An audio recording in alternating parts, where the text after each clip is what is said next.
Salut chers amis, on a déjà vu dans la vidéo précédente la solution de la première question et on passe maintenant à la deuxième question.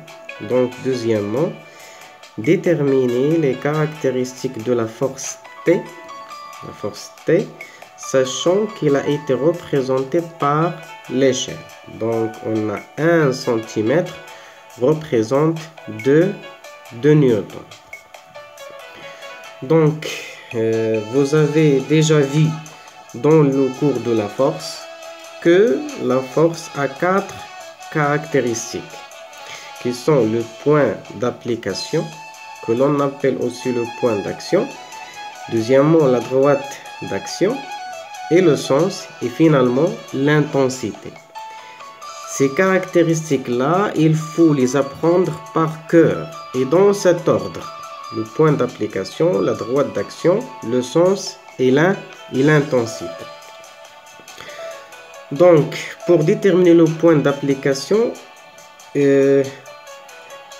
on a dans ce cas, le fil exerce sur la balle une force de contact localisée en A.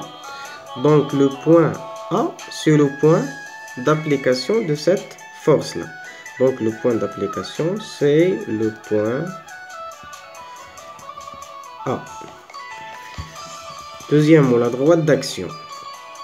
Pour déterminer la droite d'action, il suffit de voir la direction du fil. Donc, dans ce cas, la direction du fil est verticale et par conséquent, la droite d'action, c'est la droite verticale. Et toujours la droite d'action passe par le point d'application. Donc la droite verticale qui passe par le point A. Ou bien tout simplement par A. Le sens. Si on coupe le fil, la balle tombe. Et par conséquent, le sens de cette force-là est de A vers le haut. Donc le sens de T de A vers le haut. C'est clair. On passe maintenant à l'intensité.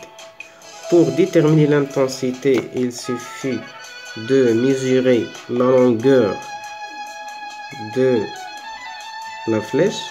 Donc dans ce cas, on a 2 cm. Et on a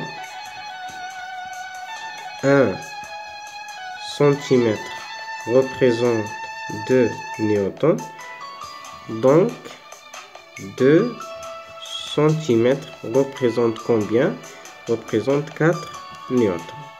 Et finalement, l'intensité T sans flèche égale à 4 newtons. C'est clair? Donc, je m'arrête là et à bientôt.